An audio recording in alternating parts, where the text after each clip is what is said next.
Kami memerlukan kuasa yang daripada Tuhan. Kami perlu kasih yang daripada Tuhan dalam hidup kami. Kami perlu Engkau Tuhan menjalani hari-hari kami, Bapa. Karena hanya Engkau yang mengerti setiap isi hati kami. Tidak ada yang tersembunyi di hadapan-Mu, Bapa. Terima kasih Tuhan Yesus. Haleluya.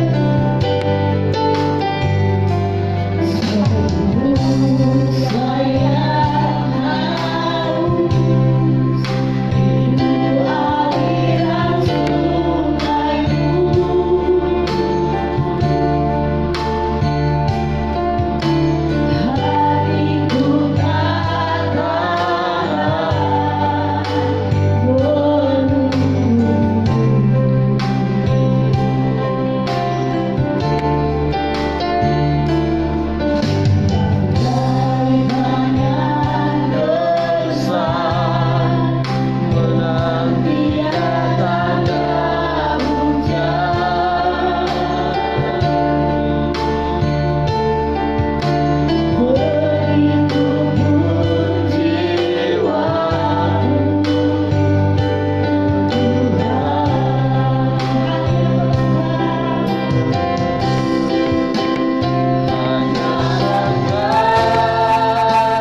Kami siap semua untuk menikmati firman dalam nama Tuhan Yesus Kristus. Haleluya. Amin.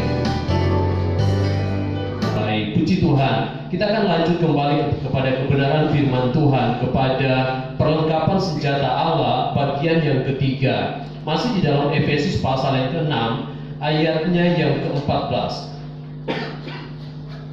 Efesus pasal 6 ayatnya ke-14, kita akan kembali membaca kebenaran firman Tuhan ini untuk 1 bulan bahkan sebulan lebih ini, untuk kita belajar bersama-sama tentang kesiapan diri kita di akhir hari, di akhir zaman ini atau di hari-hari terakhir ini. Bagaimana kita menempatkan diri sebagai umat kepunyaan Tuhan yang memang sungguh-sungguh mau ikut Tuhan, yang memang mau benar-benar mau menghadapi tantangan iman yang ada di hadapan kita, baik tentang kemajuan zaman ini, kemajuan teknologi yang ada, bahkan begitu banyak macam cara iblis nantinya akan membuat kehidupan kita nanti akan meninggalkan Tuhan, bahkan jatuh di dalam dosa. Tetapi ketika kita belajar tentang kebenaran firman Tuhan ini, maka kita akan kuat di dalam Tuhan. Saya katakan pada minggu yang kemarin, pada bagian yang pertama, yaitu perlengkapan senjata Allah yang harus kita punya dalam hidup kita, bahwa kita harus mempersiapkan diri kita. Kita harus mempersiapkan hidup kita secara fisik, secara rohani di hadapan Tuhan melalui satu sikap hati, melalui sikap sebagai seorang prajurit di hadapan Tuhan dengan dipimpin oleh Roh Kudus. Maka saya percaya kesiapan diri itu memampukan kita untuk mempergunakan perlengkapan senjata Allah yang kedua kemarin, yaitu dikatakan firman Tuhan berkata ayat yang ke-14, berdirilah tegak, berikat pinggangkan kebenaran. Nah, kita sudah masuk pada bagian kedua kemarin, yaitu berikat pinggangkan kebenaran. Sekarang kita masuk pada bagian yang ketiga, yaitu berbaju sirahkan keadilan.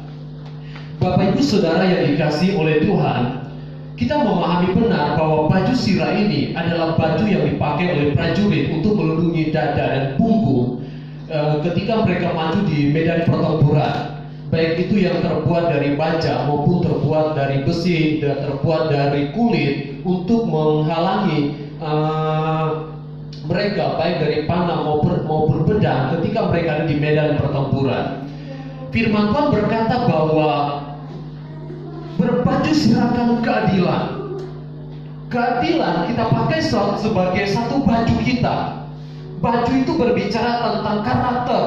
Baju itu berbicara tentang sifat atau tabiat kehidupan kita sebagai orang percaya. Kita melihat bersama-sama langsung saja kepada ayat kebenaran firman Tuhan di dalam Ulangan pasalnya yang ke-16 ayatnya yang ke-20. Ulangan pasalnya yang ke-16 ayatnya yang ke-20. Ulangan 16 ayatnya yang ke-20. Kita akan baca bersama-sama kebenaran firman Tuhan. Sudah dapat semua? Kita akan baca bersama-sama pada hitungan yang ketiga. Sekali lagi sebelum kita bangkit berdiri untuk kita baca bersama-sama kebenaran firman Tuhan. Ulangan 16 ayatnya yang ke-20. Hitungan yang ketiga kita akan baca bersama-sama.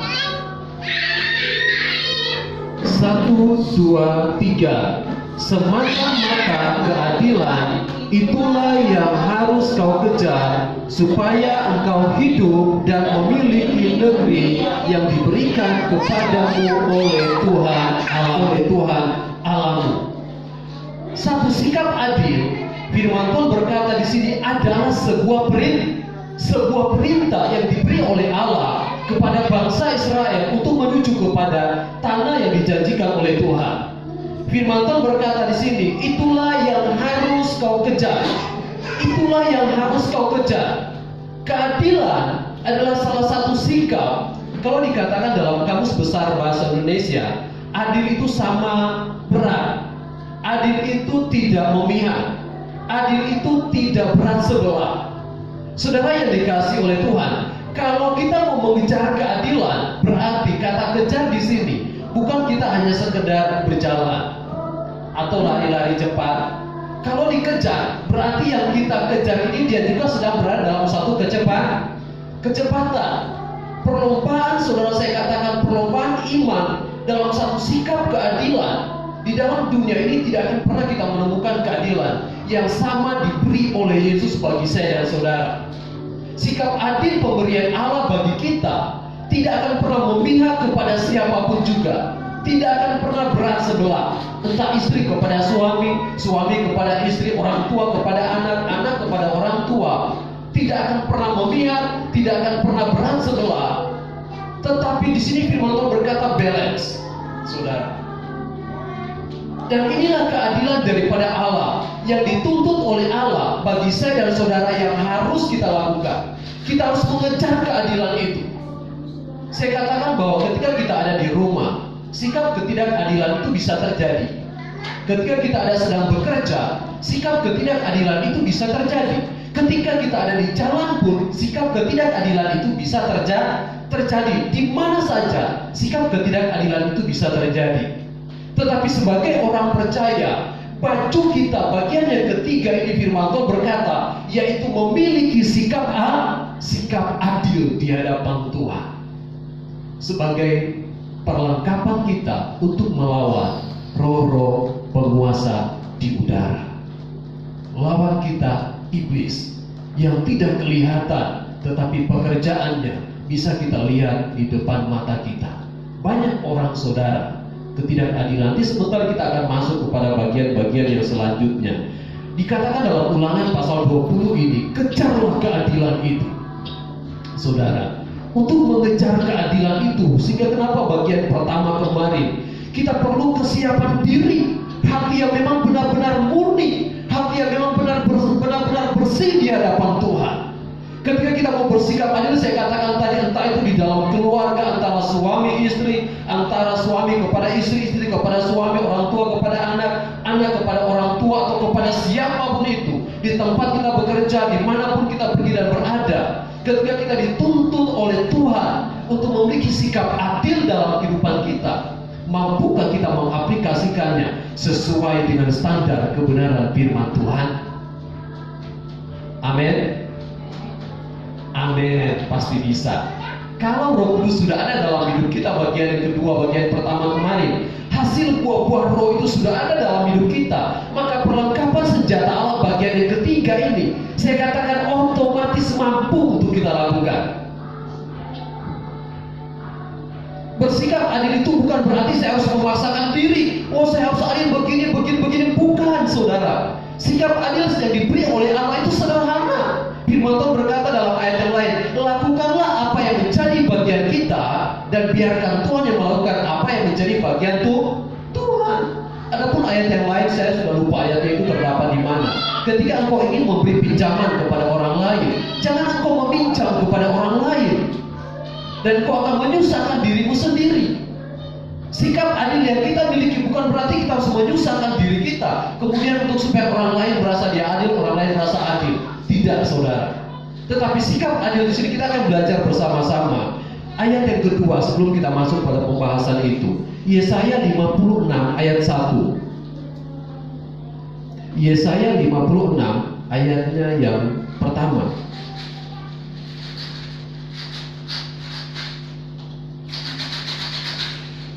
Yesaya 56 ayat pertama.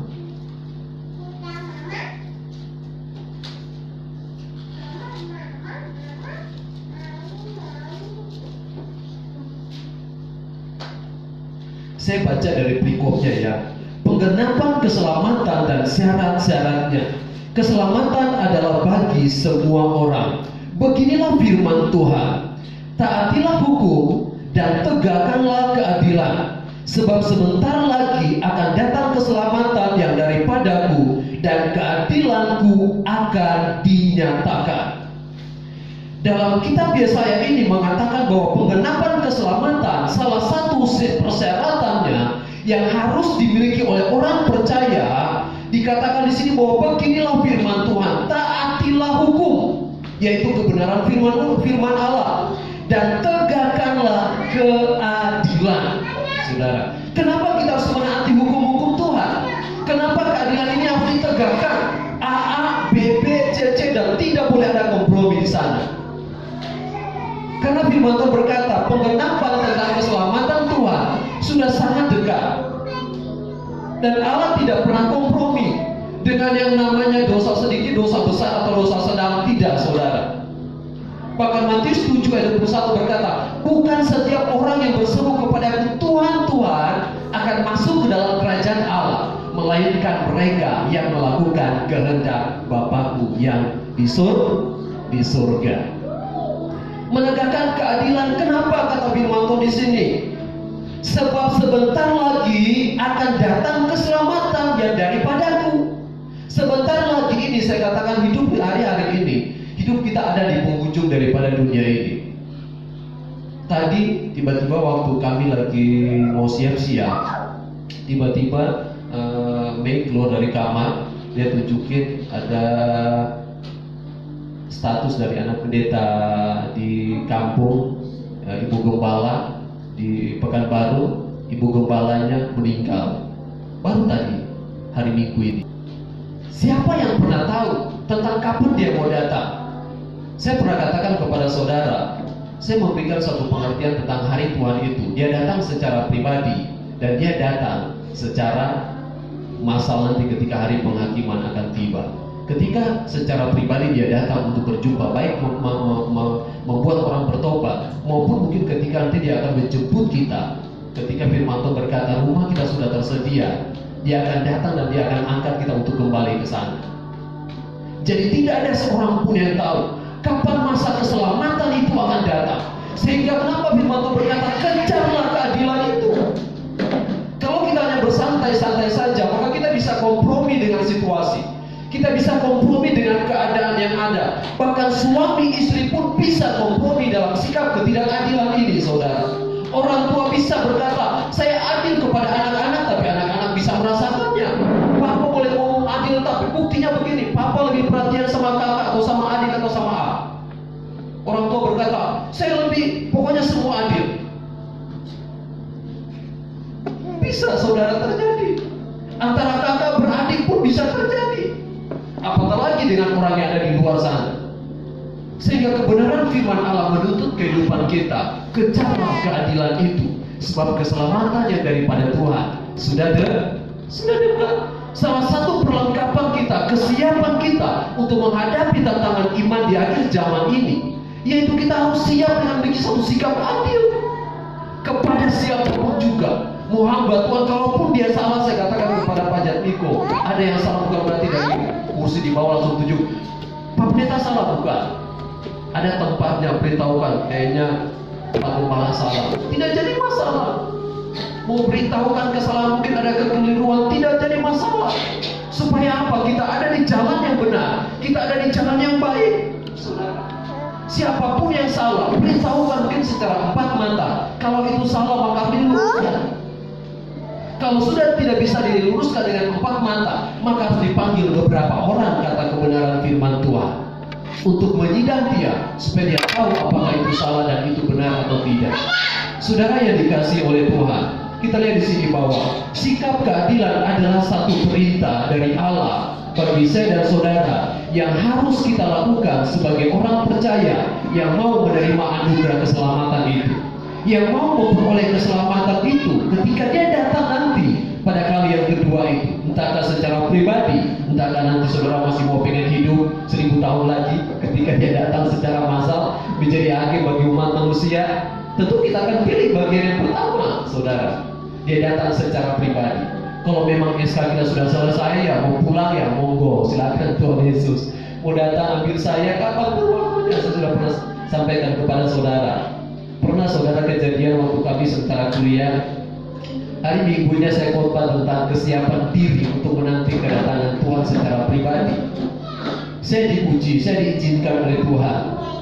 Hari Senin pagi itu langsung buru-buru berangkat lagi ke Cianjur untuk kuliah. Waktu itu bersama pendeta Sony. Kami berangkatlah pagi-pagi ke sana. Malam itu sekitar jam-jam 10-an ya Om Sony ya. Selesai kami kuliah, kami pergi main futsal. Sebelum main futsal, saya sama pendeta Robi itu makan pop mie. Selesai makan pop mie, Saya cuma pakai pinjam sepatu futsal teman, celananya masih celana kain, masih baju selesai kuliah. Saya langsung pergi main futsal. Om Sony yang waktu itu yang kipernya, jaga gawang. Waktu saya lari, tiba-tiba saya lihat kok lapangannya miring. Terus tiba-tiba saya jatuh, blok. Ada apa ya? Saya berdiri lagi, saya tendang lagi bolanya, tiba-tiba saya jatuh. Ketiga kali saya jatuh, kalau saya nggak salah Om Sony sempat nanya sama saya, kenapa? Ada apa? Saya bilang, saya kok pusing ya. Saya langsung bilang sama saya kalau masalah waktu itu, sudah pergi aja duduk di depan. Saya pegangan di rang-rang pembatas futsal itu untuk pergi duduk depan. Ketika saya duduk di bangku di depan itu, saudara, saya mulai lihat gelap, sedikit-sedikit gelap. Udah mulai kayaknya saya buka mata tapi kok kayaknya gelap. Saya lihat begitu. Saya sempat pegang dada saya, kok jantung saya nggak berdenyut. Tuhan, Tuhan tolong saya. Saya teringat akan khotbah saya hari Minggu kemarin. Kapanpun Tuhan jemput, siap sedia. Saya cuma bilang begini, Tuhan, walaupun saya khotbah kemarin hari Minggu baru kemarin saya khotbah, jangan saya mati di lapangan futsal. Bila saya mati di mimbar gak jadi masalah, tapi jangan di lapangan futsal.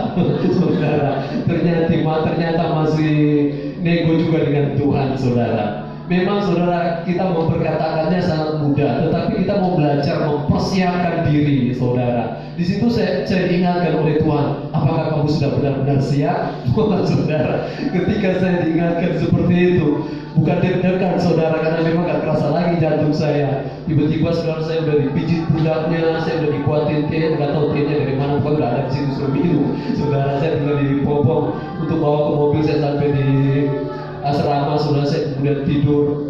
Saya merenungkan Tuhan, berbicara tentang waktu Tuhan itu memang kita harus mempersiapkan diri semaksimal mungkin. Karena nggak tahu ketika kita tutup mata di dunia ini, kita buka matanya kemana, saudara? Apakah benar-benar masuk surga? Atau ketika kita buka mata, tiba-tiba yang datang jemput kita tanduknya dua, saudara. Ada api di atasnya menyala-nyala seperti kita lihat di film-film itu, saudara. Dia pegang saudara yang tombak yang ada gambar apa itu sapi itu, saudara, untuk bawa kita ke alam maut. Saudara, ternyata mengerikan sekali. Tapi jangan saudara bayangkan, itu saudara nggak bisa tidur, saudara. Tapi mari kita mempersiapkan diri kita. Kita berlari, kita mengejar keadilan itu sebagai salah satu persiapan diri kita. Yang pertama untuk melawan tantangan iman kita, melawan penguasa-penguasa di udara. Saudara, kita lihat bagian yang kedua, yaitu bagian 3.2, 3.1, yaitu adil atau keadilan adalah satu perintah dari Allah yang harus kita miliki, yang harus kita pakai sebagai pakaian saya dan saudara, sebagai warga kerajaan surga nantinya. Belum loh saudara, nantinya. Kalau kita nggak pakai baju ini, tanda tanya apakah kita nanti bisa masuk ke sana atau tidak. 3.2, bagian yang kedua dari baju sirakan keadilan ini. Adil atau keadilan dituntut dari para pemimpin. 2 Timotius 4 ayatnya yang kelima. 2 Timotius 4 ayatnya yang kelima. 2 Timotius 4 ayat yang kelima. Tetapi kuasailah dirimu dalam segala hal, sabarlah menderita, lakukanlah pekerjaan pemberita Injil, dan tunaikanlah tugas pelayananmu. Saudara yang dikasihi oleh Tuhan, bagian yang kedua, yaitu bagian 3.2, adil dituntut dari para pemimpin. Yang pertama, saya katakan bahwa pemimpin dari diri sendiri. Garis datar yang kedua, memimpin dalam keluarga. Garis datar yang ketiga, memimpin dalam satu perusahaan atau di tempat kita bekerja atau dimanapun itu. Yang pertama di sini, memimpin diri sendiri. Kita bisa mungkin memimpin orang lain, misalnya di dalam keluarga sebagai seorang kepala rumah tangga. Kita bisa berkata kepada anak kita, kamu lakukan A, kamu lakukan B, kemudian kepada istri memberitakan A, B, C, D, dan lain-lain sebagainya. Dan mereka mungkin bisa mengikuti. Tetapi kadang-kadang kita tidak bisa memimpin diri kita sendiri. Saya berikan gambaran seperti ini. Kita tidak bisa memimpin diri kita sendiri ketika kita diperhadapkan dengan godaan, dengan tantangan. Kadang-kadang kita dibawa oleh situasi atau suasana yang ada. yang dimana kita sudah memahami bahwa hidupku bukannya aku lagi, tetapi Kristus yang hidup di dalam aku. Sehingga apa yang kita lakukan harus tertuju kepada keadilan Tuhan, tertuju kepada kekudusan Tuhan atau kehendak Allah, segala perintah Allah itu. Kita bisa saja kompromi, kita bisa saja berkata, oh ya gak apa-apa untuk nolongin dia. Kita mungkin bisa berkata gak jadi masalah. Tetapi yang sebenarnya itulah masalah yang sesungguhnya. Sekali dua kali kita kompromi dengan sikap ini, maka keempat, kelima kalinya kita akan menjadi terbiasa. Kita tidak bisa memimpin diri kita sendiri kepada kebenaran. Kita bisa pimpin orang lain. Kita bisa berkata ABC, apalagi kalau misalnya ya kayak saya sebagai seorang guru, saya bisa perintahkan anak-anak didik saya, oh lakukan ABCD dan lain-lain. Mereka lakukan hal itu. Atau mungkin Pak Jatmiko di tempat bekerja, Bu Jatmiko, atau kita atau mungkin Om Soli, kita bisa mungkin memerintah. Tetapi untuk memerintahkan kepada jiwa kita sendiri untuk melakukan segala kehendak Tuhan, itu saya katakan butuh proses. Kadang-kadang kita tidak adil dengan diri kita sendiri. Kenapa saya katakan seperti itu? Ada orang begini, saudara, bunuh diri gara-gara putus cinta. Adil nggak? Saya katakan, nggak adil, saudara. Dia rela mengorbankan dirinya sendiri untuk orang lain, atau dia rela mungkin orang lain bahagia, biarkan saya yang menderita. Itu prinsip yang saya katakan tidak sesuai dengan kebenaran firman Tuhan. Sukacita bahagia yang Tuhan beri, dia bahagia, kita pun juga bahagia. Maka kenapa saya katakan nama gereja kita buat lagi PDI Agape, yaitu kasih Allah yang tidak terbatas, tidak pandang bulu kepada siapapun juga, saudara. Kita mengasihi seperti kasih Allah itu, saudara. Bukan mengorbankan kebahagiaan kita demi kebahagiaan orang lain. Kita harus tahu melihat situasi atau menempatkan diri dalam sikap adil terhadap diri kita sendiri. Gak apa-apa, pokoknya yang penting dia kenyang, saya lapar. Ya udah, mati aja, saudara. Yang penting anak-anak saya kenyang, saya pokoknya kurus-kurus saja begini, gak jadi masalah. Salah, saudara. Bukan itu prinsip keadilan yang baik. Beri makan anak saudara, kemudian saudara juga harus makan. Beri makan istri saudara, kemudian saudara juga harus makan. Jangan biarkan dia bertambah-tambah, saya semakin kecil, dia bertambah-tambah semakin besar. Salah, saudara. Bukan itu kebenaran firman Allah. Bersikap adil terhadap diri kita sendiri. Bukan berarti egois, bukan berarti kita mementingkan diri kita sendiri, bukan. Adillah terhadap diri kita sendiri di hadapan Tuhan. Tuhan mau cari orang yang murni seperti ini, saudara. Bukan mendahulukan orang lain karena dia lebih tua, bukan mendahulukan orang lain karena dia memang punya jabatan, punya kedudukan, kemudian kita biarin ditabrak sama mobil. Oh, saudara, itu prinsip yang salah. Bukan seperti itu, saudara. Kita selamatkan orang lain, kita jangan ketinggalan.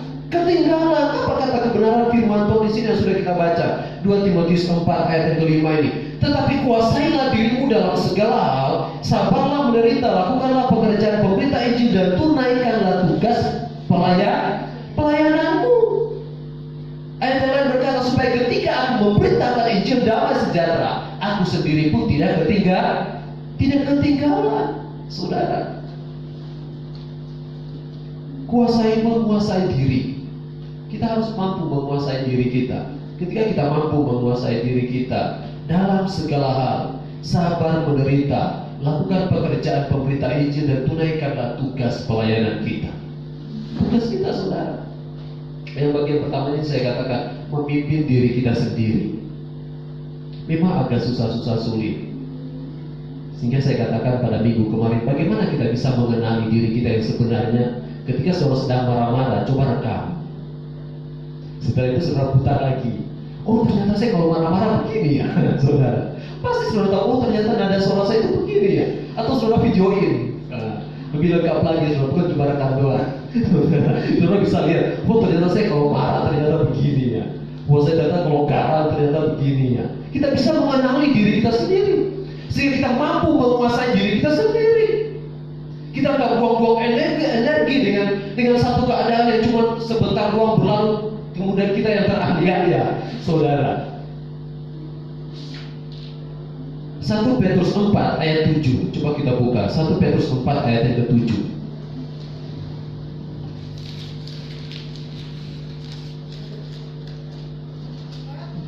Kesudahan segala sesuatu sudah dekat, karena itu kuasailah dirimu dan jadilah tenang supaya kamu dapat berdoa. Kesudahan segala sesuatu sudah dekat.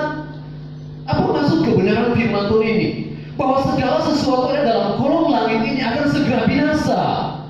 Sehingga firman Tuhan menuntut kehidupan kita, karena itu kuasailah dirimu, memimpin diri kita sendiri, kuasai diri kita dalam segala hal, sehingga kita tidak melakukan pelanggaran, iblis tidak mendapatkan celah dalam kehidupan kita, karena kita mampu. Sehingga kenapa bagian pertama saya katakan kemarin, sikap berdirilah tegap ini sangat penting sekali. Mempersiapkan diri dulu di hadapan Tuhan. Sikap hati yang memang benar-benar untuk menerima perlengkapan senjata Allah ini.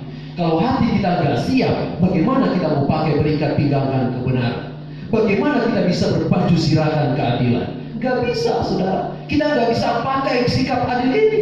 Kita nggak bisa jadi orang benar di hadapan Tuhan dan di hadapan manusia kalau hati kita nggak siap.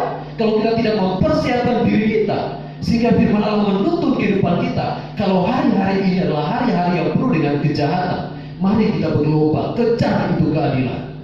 Untuk mendapatkannya memang tidak mudah, saudara. Yang pertama, kita harus adil terhadap diri kita sendiri.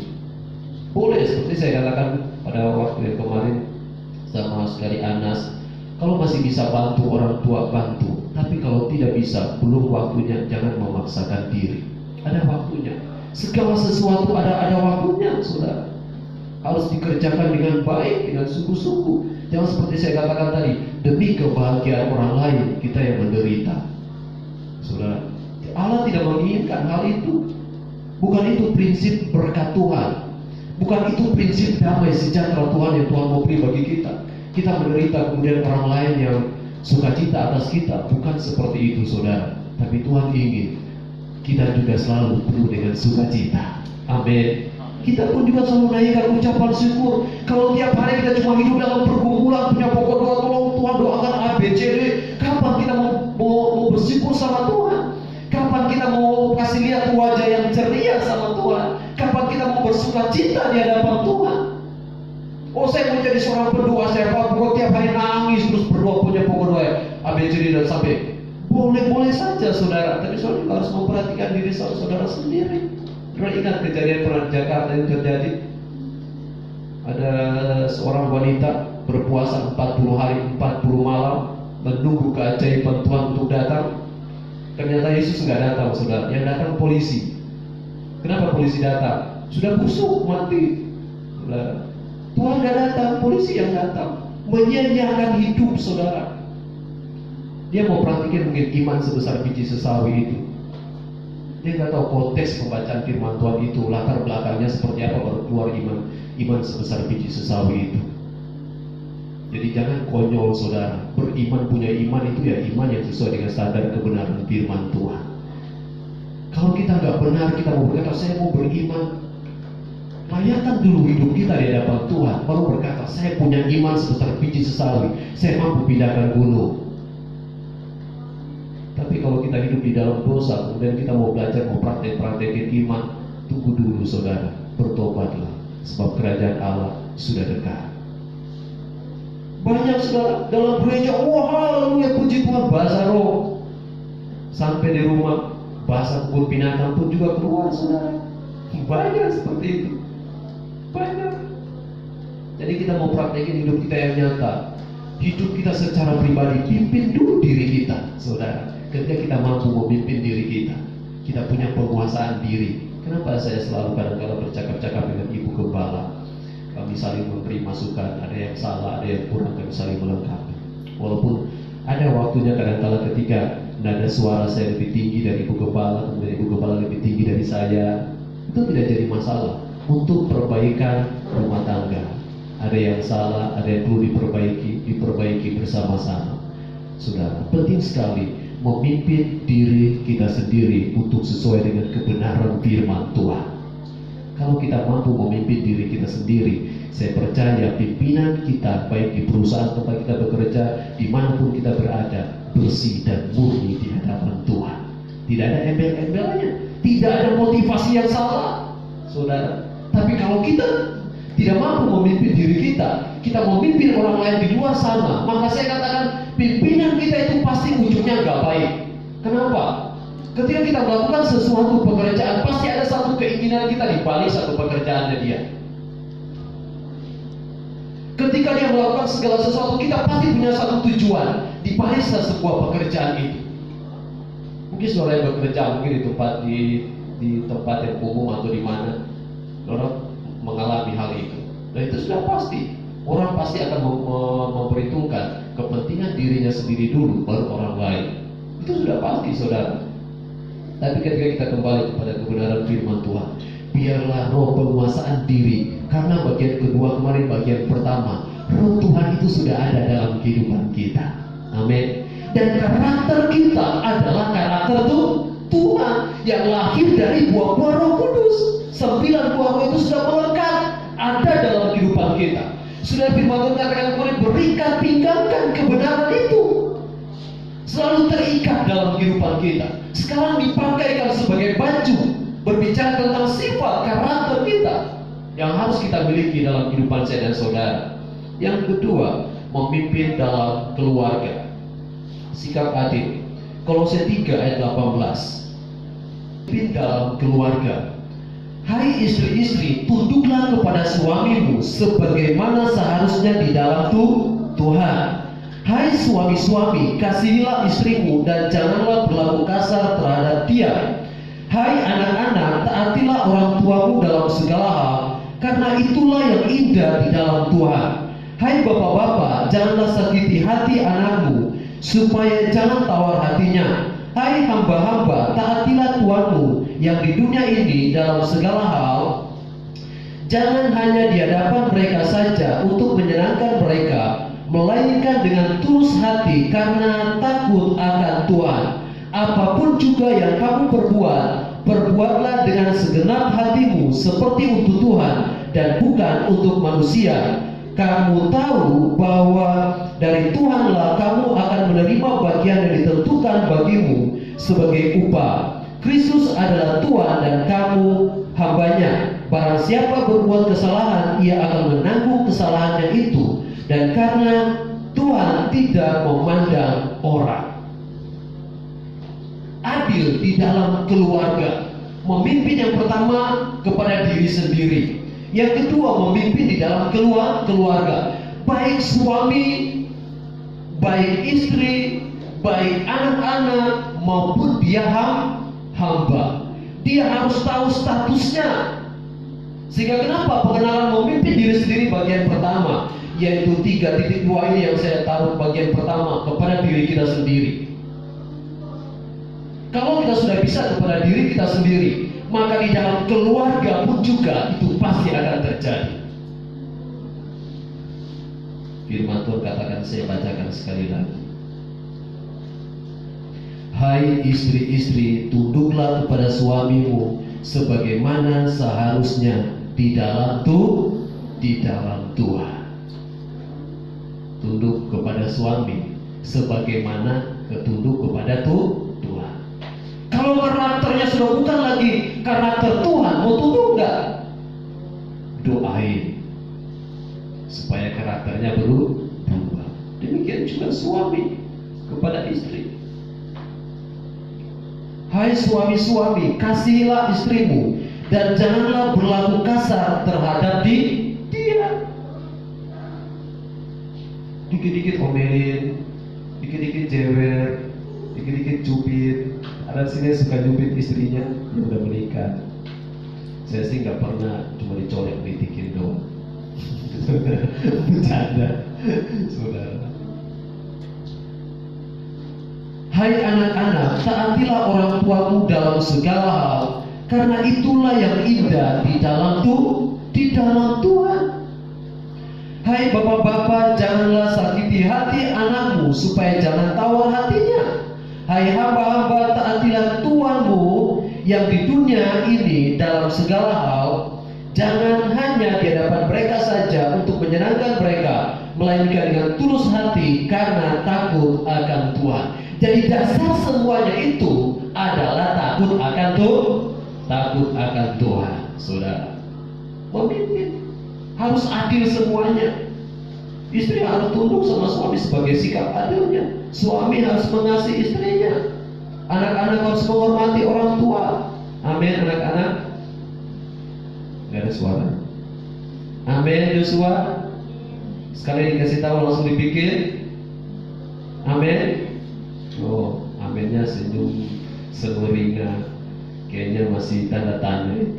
Kadang kalau disuruh, iya nanti. Joshua, ya nanti.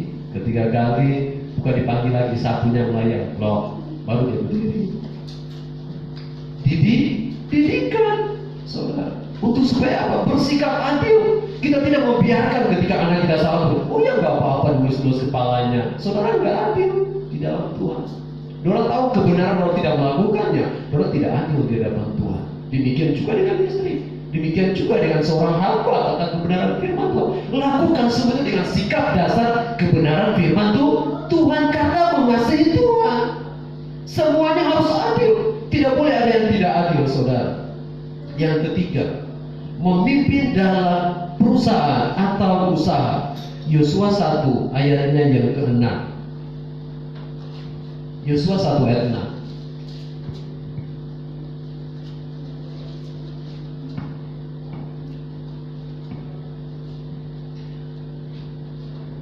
Kuatkan dan teguhkanlah hatimu, sebab engkaulah yang akan memimpin bangsa ini memiliki negeri yang kujanjikan dengan bersumpah kepada nenek moyang mereka untuk diberikan kepada mereka. Saudara bisa baca sampai ayat selanjutnya. Kenapa saya angkat ayat ini? Karena Yosua memimpin suatu bangsa yang besar, saudara.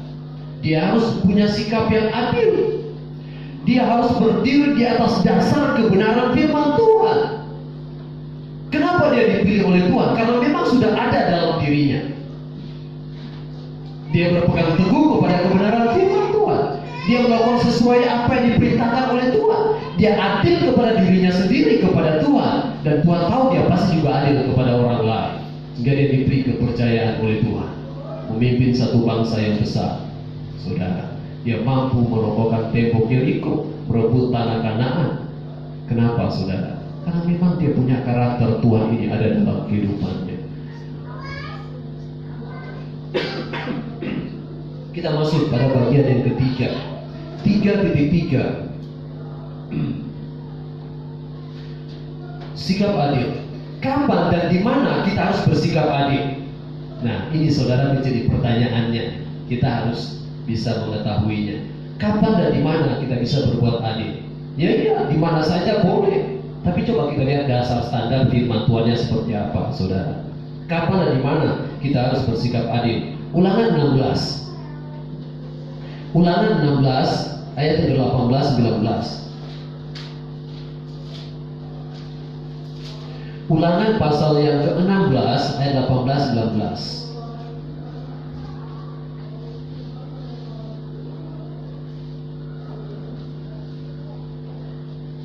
Ulangan 16 ayat 18 ayat 19. Hakim-hakim dan petugas-petugas haruslah kau angkat di segala tempat yang diberikan Tuhan Allahmu kepadamu menurut suku-sukumu. Mereka harus menghakimi bangsa itu dengan pengadilan yang adil. Janganlah memutarbalikkan keadilan, janganlah memandang bulu, dan janganlah menerima suap, sebab suap membuat buta mata orang-orang bijaksana dan memutarbalikkan perkataan orang-orang yang benar. Kapan dan di mana kita harus bersikap adil?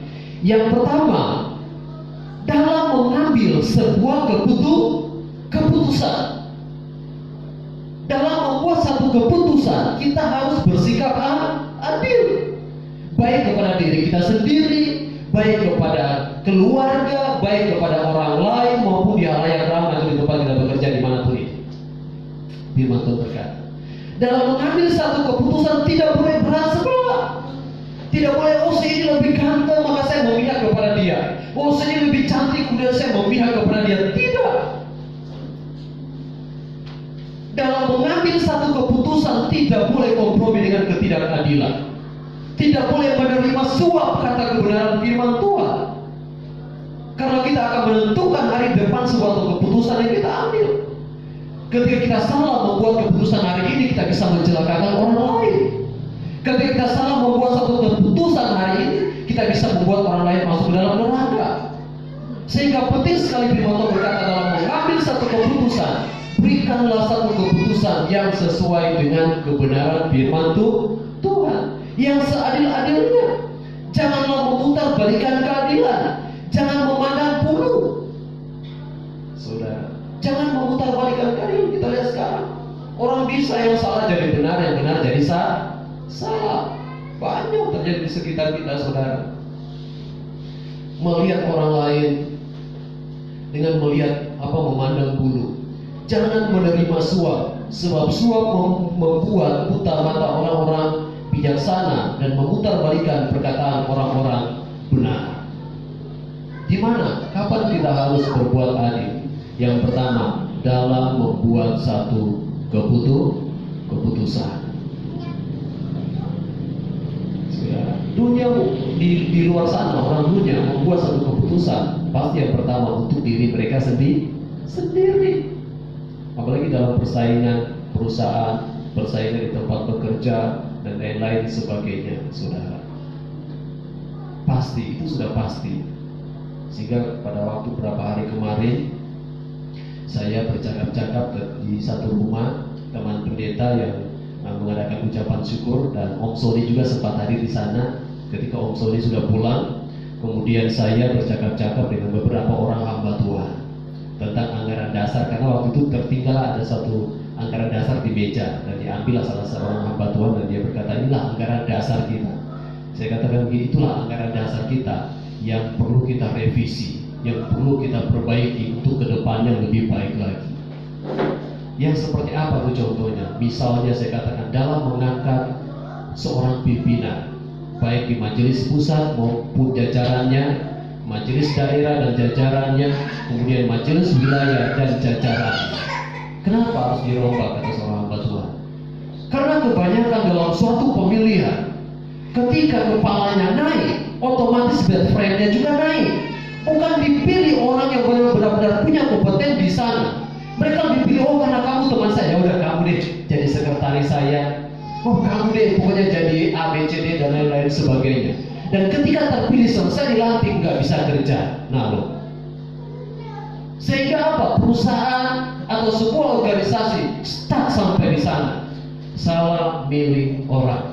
Kenapa? Banyak orang yang punya potensi, cuma karena dia gak adil, karena bad friend, ya udah pilih aja. Orang Nado bilang pilih Jo, yang bapak belur nganak wah, saudara. Yang setengah mati kamu nanti ketika memimpin. Tapi ketika kita bersikap adil, cari memang benar-benar orang yang punya potensi. Kemudian akan melihat orang yang punya potensi itu mampu mengembangkan baik suatu organisasi, satu bentuk pelayanan atau satu perusahaan. Yang untuk siapa? Ketuanya atau ownernya atau orang yang memilikinya, saudara. Tapi ketika kita bersikap tidak adil, saudara, sehingga saya katakan untuk membuat satu perubahan, khususnya di kita kalangan GPDI, saya katakan kita harus sekarang ini generasi yang milenial, yang serba teknologi, semuanya serba canggih. Kirim surat cukup di scan nyampe. Zaman dulu masih pakai surat, saudara. Telepon pun susah. Sekarang serba teknologi canggih. Anak-anak muda mau bersuara, kayaknya digecek dari atas. Kamu masih anak kemarin, berdoa aja dulu. Nah kalau udah kata-kata itu keluar susah. Berdoa aja dulu. Padahal dia punya potensi hebat. Dia punya kemampuan untuk membuat satu perubahan, membuat satu transformasi yang memang benar-benar dilihat oleh orang lain. Ini baru disebut adil. Tidak melihat, tidak pandang bulu. Banyak sekali. Ya, saya katakan ada dua generasi yang harus kami lewati, kami yang lahir di zona milenial ini. Generasi yang sudah rambut putih, generasi yang umur 40-50 tahun ke atas. Barulah mungkin kami generasi yang umur 20-30 tahun ini nanti akan naik. Tunggulah 50 tahun kemudian, baru kami akan buat satu gebrakan baru buat GPDI. Saya bilang begitu sama teman-teman hamba Tuhan itu. Mereka cuma bilang, iya ya. Ya iya, bagaimana kita mau buat satu gebrakan? Ketika mengangkat satu pimpinan, maaf saya katakan, kadang-kala kita lebih pilih teman kita, sahabat baik kita untuk diangkat jadi seorang gandengan kita, daripada memang benar-benar ada orang lain di sisi kanan sana yang dia punya potensi luar biasa, yang diajak. Dia mau mendapat teman dengan kita, saudara. Kalau sudah tidak berteman dengan kita itu bahaya, saudara. Ini aja yang teman baik aku ini aja naik, saudara. Selesailah. Sehingga saya katakan, kadang-kadang dalam satu pekerjaan, satu usaha, satu organisasi start sampai di sana. Kenapa? Karena itu saudara memiliki sikap ketidakadilan ini. Kita harus bersikap adil. Kita lanjut saudara, ayat yang berikutnya. Yang pertama, mengambil keputusan. Dalam mengambil keputusan, Imamat 19 ayat 36. Kita mundur lagi. Imamat pasalnya yang ke-19 ayat 36.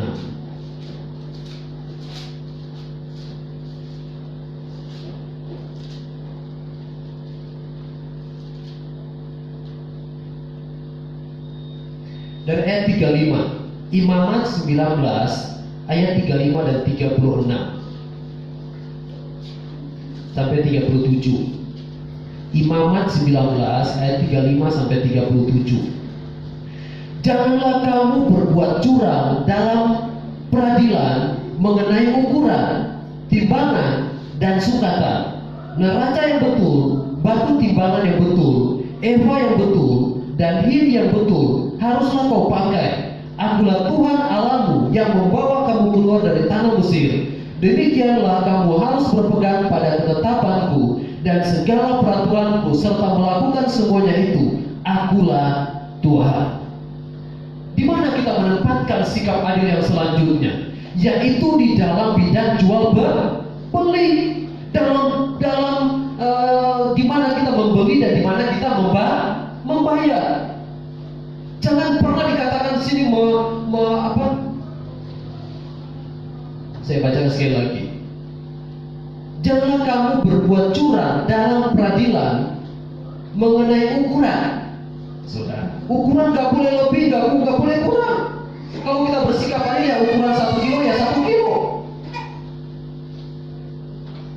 Saya pernah sama ibu gembala waktu itu pergi ke pasar, beli ikan, nyampe di rumah ditimbang lagi, ternyata kurang.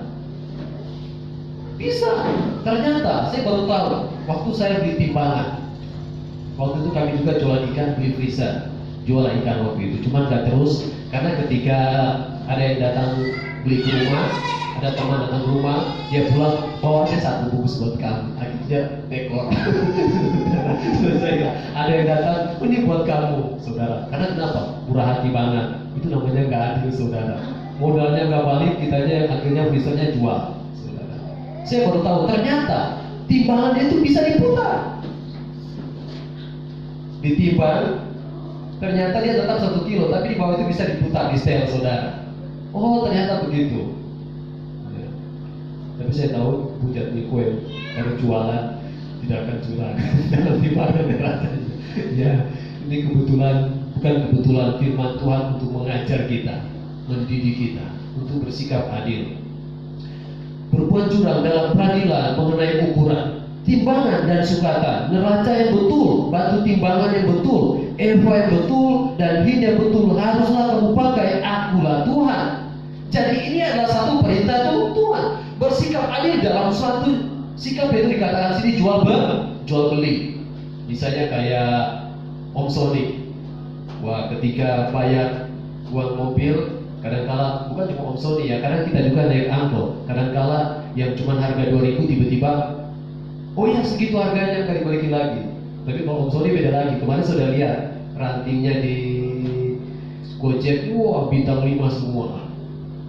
Komentar-komentarnya, wah orangnya baik, enak diajak ngobrol, bintangnya 5 semua. Wah kalau bintang 5 itu saudara di kepolisian itu udah apa namanya? Jenderal, jenderal hebat sekali. Makanya ada orang penasaran, kayaknya Bapak bukan supir Grab deh.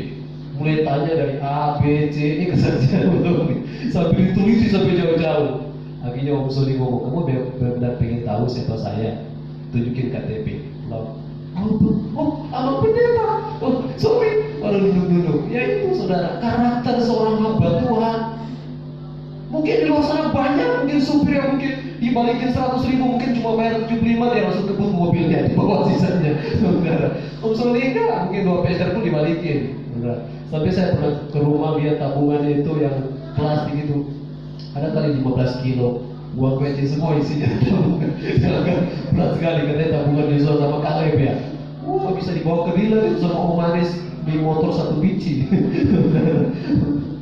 Pasti jujur kalau dikembalikan 25 perak pun saudara. Firman Tuhan berkata kita harus bersikap adil di hadapan Tuhan.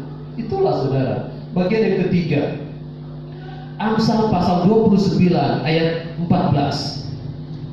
Kita maju. Mazmur Amsal 29 ayat 14.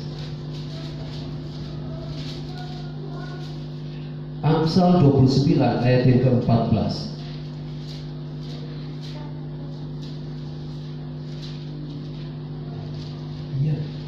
Pasal 29 ayat 14 dan pasal 31 ayat 9. Kita baca dulu.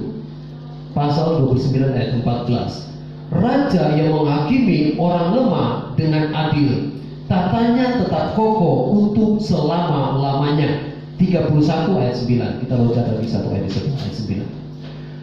Bukalah mulutmu, ambillah keputusan secara adil, dan berikanlah kepada yang tertindas dan yang miskin hak mereka. Di mana kita harus bersikap adil? Bagian yang berikutnya ini, yaitu terhadap orang miskin. Raja yang mengambil satu keputusan tentang keadilan kepada orang lemah, maka tatanya tetap kokoh. Kita pun ketika mengambil satu keputusan kepada orang lain, jangan pandang karena dia miskin, ya udah dia ke belakang aja. Karena dia orang kaya, pas masuk rumah, ayo duduk di sini, jangan duduk di lantai, di atas. Mau minum apa? Jus, susu. Giliran datang orang yang sederhana, duduk aja silakan. Udah 1 jam gak disuguhin minum. Ada perbedaan, dan Tuhan tidak menghendaki hal itu. Mau dia kaya, mau dia miskin, layanilah sebagaimana kita melayani sesama orang di dalam Tuhan. Tidak ada yang dibeda-bedakan. Sudah, apalagi sini firman Tuhan berkata orang miskin. Ketika kita membuat adil kepada orang seperti itu, lihat tentang perumpamaan orang kaya dan Lazarus yang miskin. Dia menempatkan dirinya sebagai orang kaya. Kenapa Lazarus masuk surga, kemudian orang kaya ini tidak masuk surga? Firman Tuhan berkata di dalam perumpamaan itu berkata, karena orang kaya ini sudah menghabiskan seluruh hartanya dengan sikap berfoya-foya, sedangkan Lazarus dia hidup dengan apa adanya. Perbedaan yang sangat jauh sekali. Lazarus ingin mendapatkan remah-remah yang jatuh dari orang kaya ini, yang mungkin diberikan oleh orang kaya ini, tapi dia tidak mendapatkannya. Sehingga sikap adil ini perlu ada dalam kehidupan kita. Sehingga kenapa kemarin saya katakan, saya kemarin waktu sama Ibu Gembala pergi ke tempat Pak Jatmiko, pulang jam 10 malam itu di depan ITC itu ada 2 orang anak yang cowoknya lebih tinggi dari Joshua, yang ceweknya itu kecil sekali. Saya lihat dia jalan, kayaknya kakaknya jalan, dia kayaknya lari-lari karena kaki langkahnya mungkin masih sangat kecil sekali.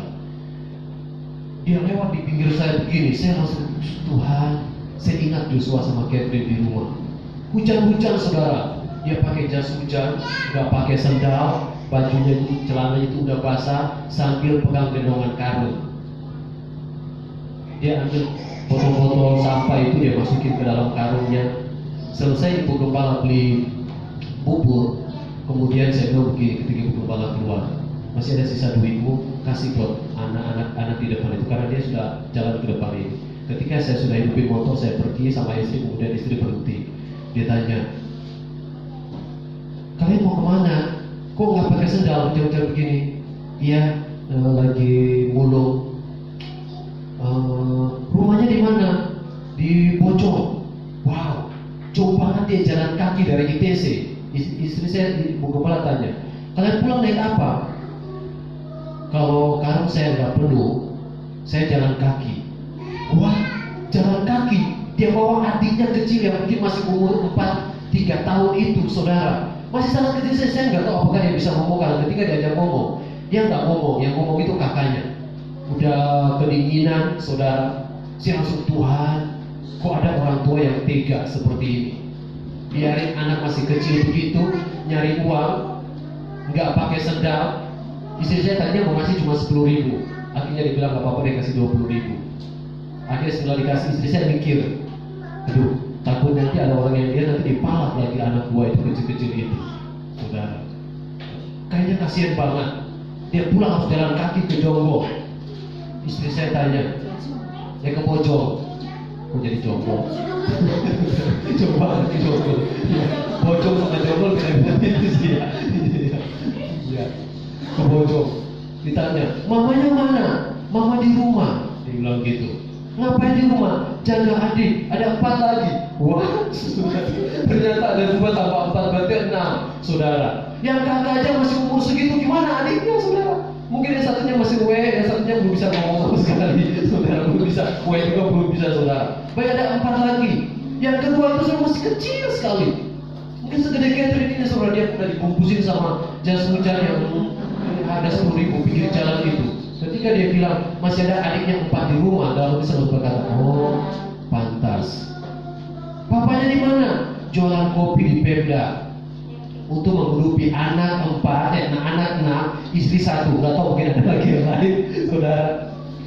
6, saudara. Makanya dia tega seperti itu. Jadi kita lihat sekarang, saudara, berbuat adil itu, engkau berkata karena situasi, tidak. Jangan berikan alasan karena situasi. Biarin dia mau mati tengah jalan, mulung, biarin. Tidak, saudara. Bersikap adil kepada anak, kepada siapapun.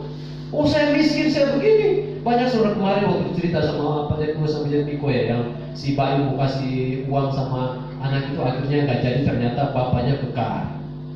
Bapaknya bisa kok berjualan, bapaknya bisa kerja dan lain-lain sebagainya. Harus bersikap adil. Kadang-kadang kita dibohongin juga, saudara. Jadi hati-hati juga bersikap adil ini, saudara. Kadang-kadang kita dimanfaatkan. Tapi satu hal yang saya katakan kepada saudara minggu yang lalu, ketika kita menabur, kalau kita tidak tahu apa yang menjadi persoalan mereka, taburlah dengan hati sukacita. Setiap taburan saudara, saudara pasti akan menuai. Jadi kita lihat di sini, kapan dan di mana kita harus bersikap adil dalam mengambil keputusan, dalam berjual beli dan terhadap orang miskin. Yesaya 1 ayat 17. Kita mundur lagi, kita maju lagi.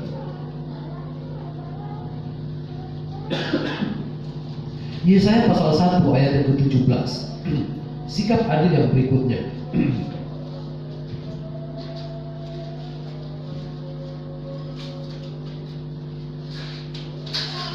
Yesaya 1 ayat 17. Belajarlah berbuat baik, usahakanlah keadilan, kendalikanlah orang kejam, belalah hak anak-anak yatim, perjuangkanlah perkara janda-janda. Jadi bersikap adil yang berikutnya, yaitu terhadap anak yatim dan janda-janda. Saya kemarin waktu pergi ke Cipanas, bercakap-cakap dengan yang punya rumah. Dia kerja di salah satu yayasan apa namanya itu, tulisannya tulisan Arab tapi orangnya nasionalis. Dia berkata begini, dia menampung anak-anak yatim, pokoknya anak yatim dia tampung semua. Dia tidak melihat dari denominasi agama apa dia, dari latar belakang seperti apa, dia tampung semua. Dia bilang begitu. Dan yang punya rumah ini dia membantu di yayasan itu juga. Istrinya sebagai kemarin itu istrinya direktur personalia di salah satu yayasan itu. Saya lihat gini, orang yang tidak mengenal Tuhan pun bisa seperti itu, apalagi kita sebagai orang percaya. Amin. Pokoknya anak yatim siapa aja kumpulin bawa ke yayasan saya. saya biayain dia sekolah, saya aturin buat semuanya segala macam. Saudara, hebat saudara, peduli kepada anak-anak yatim, kepada janda-janda. Tapi janda yang lihat dulu, bukan janda umur 25 tahun, saudara, bukan janda umur 35 tahun. Oh, saya peduli sama kamu karena kamu janda umur 35 tahun, umur 25 tahun. Itu mah pedulinya beda tuh. Pedulinya gak benar tuh, saudara. Pedulilah sama janda-janda kalau dia udah jalan, udah bongkok, saudara, udah gak bisa kerja. Itu yang harus dipedulikan, kata firman Tuhan. Oh ya, saya mau peduli sama janda-janda, pokoknya cari di jalan sana yang umur 20-30 tahun ke bawah, 30 tahun ke atas biarin. Saudara, itu gak adil. Itu saudara, bukan peduli sama janda itu saudara. Itu peduli sama hawa nafsu, saudara. Bukan peduli kepada sikap keadilan Tuhan yang ada dalam hidupnya. Jadi kita lihat keadilan yang berikutnya, yaitu terhadap anak yatim piatu. Kolose 4 ayat 1, yaitu sikap peduli terhadap hamba. Kita baca saudara. Kolose 4 ayat 1.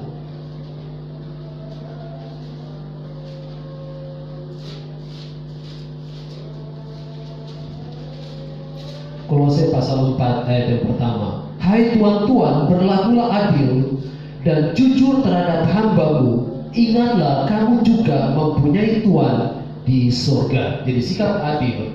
Yang kelima yaitu bersikap adil kepada hamba, kepada siapapun bawahan kita. Boleh nyuruh, boleh memerintah, tetapi harus adil, saudara. Bagian yang terakhir, puji Tuhan, sudah yang terakhir. Berbaju sirahkan keadilan 3.4.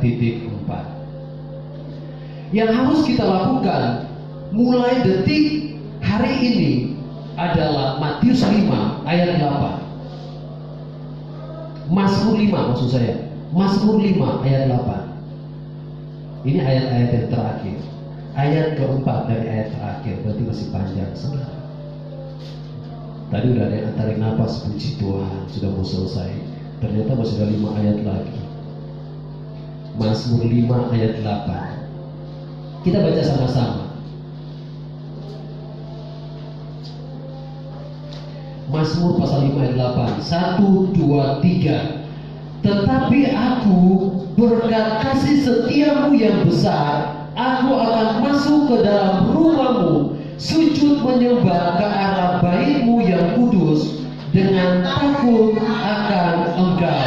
Saudara yang dikasihi oleh Tuhan, sikap kita untuk menanggapi memiliki satu sikap adil di hadapan Tuhan, kita harus berdoa.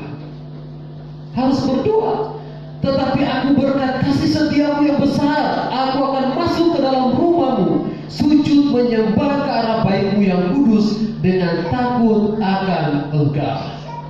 Supaya kita memiliki sikap hati yang jujur, adil, tulus di hadapan Tuhan. Berdoalah kepada Tuhan, datanglah di hadapan Tuhan, carilah Tuhan. Mazmur 119 ayat 40. Mazmur 119. Berarti sudah ayat yang kedua, 2 lagi sudah mau selesai. Mazmur 119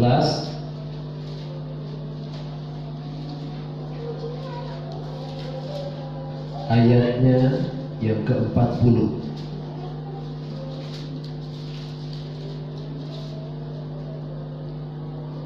Ada yang sudah dapat, bisa dibaca dengan kuat suaranya. Ya, Joshua silakan ayat 40. Sesungguhnya aku rindu kepada cita-citamu, hidupkanlah aku dengan keadilanmu. Iya, sesungguhnya aku rindu kepada cita-citamu, hidupkanlah aku dengan keadilanmu. Satu keinginan, satu permohonan, satu doa kepada Tuhan. Minta sama Tuhan, Tuhan buatlah aku hidup dalam keadilanmu, buatlah aku hidup sesuai dengan ketetapan-ketetapanmu, supaya aku menjadi seorang yang adil kepada diri sendiri, adil kepada istri, adil kepada suami, kepada anak-anak, kepada kawan, kepada hamba, kepada siapapun juga. Berdoa kepada Tuhan dan mintalah kepada Tuhan, dan Tuhan sumber segala sesuatu itu akan memberikannya kepada saya dan saudara. Amin. Minta kepada Tuhan. hidup sesuai dengan cita-cita Tuhan dalam keadilan Tuhan. Masih dalam Mazmur, kita mundur ke belakang pasal 31 ayat yang kedua. Pasal 31 ayat yang kedua. Padamu Tuhan aku berlindung, janganlah sekali-kali aku mendapat malu. Luputkanlah aku oleh karena keadilan-Mu. Yang meluputkan kita adalah keadilan dari Tuhan. Saudara, indah sekali ketika kita hidup dalam keadilan Tuhan, ketika kita ada di dalam hukum-hukum Tuhan. Pasal 35 ayat 24. Pasal 35 ayat 24. Saya undang kita bangkit berdiri untuk kita baca bersama-sama. Mazmur 35 ayat 24.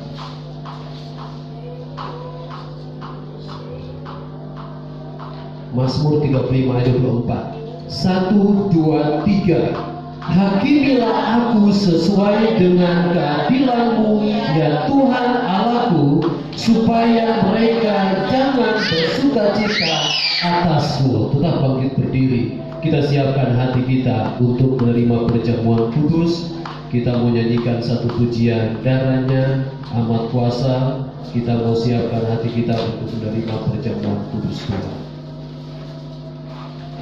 Haleluya.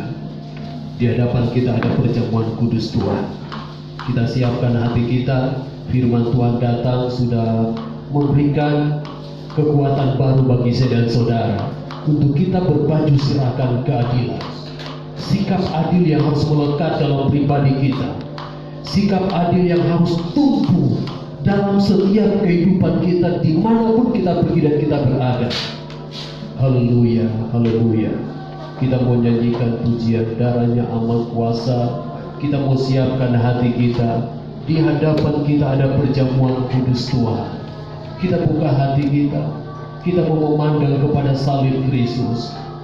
Dia yang adil memberikan keselamatan kepada siapa saja, termasuk saya dan saudara yang berdiri pada saat sore malam hari ini. Dia mengasihi kita. Firman Tuhan berkata, barang siapa yang percaya kepadamu, mereka akan memperoleh keselamatan itu. Haleluya. Haleluya Yesus. Haleluya, haleluya, haleluya. Kita nyanyikan pujian ini.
Bapa yang baik, Makasih Tuhan. kami mengucap syukur ya Tuhan Makasih Tuhan Yesus. atas ibadah kami pada kesempatan sore hari ini ya Tuhan Yesus. Kami rasakan begitu luar biasa ya Tuhan Yesus kasih-Mu dalam mengasihi setiap hidup kami pada kesempatan sore hari ini ya Tuhan Yesus. Terlebih ya Tuhan Yesus, Engkau sudah memberkati kami ya Tuhan melalui setiap firman-Mu ya Tuhan. Biarlah kiranya Tuhan firman-Mu ya Tuhan Yesus memampukan setiap kehidupan kami ya Tuhan Yesus untuk menjadi anak-anak-Mu yang semakin hari semakin mengerti mengenal akan kehendak-Mu ya Tuhan. Terlebih Bapa, pada kesempatan sore hari ini Tuhan, hamba-Mu sudah Engkau percayakan untuk memberkati setiap hidup kami ya Tuhan melalui firman-Mu. Bila kiranya Tuhan, karakter Allah tetap ada di dalam setiap kehidupan kami ya Tuhan, sehingga Tuhan Yesus Engkau mampukan hidup kami untuk melakukan setiap kebenaran firman-Mu ya Tuhan. Jadikanlah firman-Mu ini ya Tuhan rema di dalam setiap hidup kami ya Tuhan, agar apa yang kami kerjakan kami lakukan ya Tuhan semuanya sesuai dengan kehendak firman-Mu ya Tuhan Yesus. Hamba-Mu sudah berhenti berbicara Tuhan. Biarlah setiap firman-Mu Tuhan tidak akan pernah berhenti di dalam setiap kehidupan kami dalam berkata-kata ya Tuhan Yesus. Biarlah firman-Mu selalu ada, firman-Mu selalu berkata-kata di dalam hidup kami, dalam hati kami ya Tuhan Yesus. Berkati hamba-Mu ya Tuhan Yesus yang sudah memberikan kami berkat yang luar biasa pada kesempatan sore hari ini. Berkati hamba-Mu ya Tuhan, urapi hamba-Mu, pakai hamba-Mu selalu ya Tuhan Yesus. Terlebih dalam setiap apa yang menjadi pelayanan hamba-Mu, kami yakin dan percaya ada campur tangan Tuhan yang senantiasa melingkupi hamba-Mu ya Tuhan Yesus. Kiranya Tuhan Yesus urapi hamba-Mu, turunkan pewahyuan yang luar biasa ya Tuhan, sehingga kiranya Tuhan Yesus setiap apa yang disampaikan oleh hamba-Mu bukan keluar sia-sia ya Tuhan, tetapi Tuhan akan menjadi berkat yang luar biasa di dalam setiap kehidupan kami ya Tuhan Yesus. Berkati hamba-Mu dalam setiap pelayanannya, berkati hamba-Mu di dalam setiap keluarga rumah tangganya, berkati hamba-Mu di dalam setiap pekerjaannya ya Tuhan Yesus. Terima kasih Bapa yang baik. Kiranya Tuhan di hadapan kami ada perjamuan kudus-Mu ya Tuhan Yesus.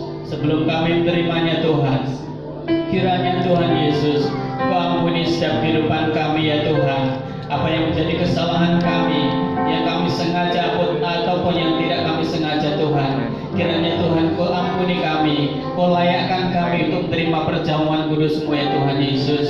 Kiranya Tuhan setiap umat-Mu yang ada di tempat ini ya Tuhan, kami yakin dan percaya melalui setiap perjamuan kudus-Mu Tuhan, biarlah kiranya kami menerima berkat yang luar biasa ya Tuhan Yesus. Terima kasih Bapa, inilah yang menjadi doa kami ya Tuhan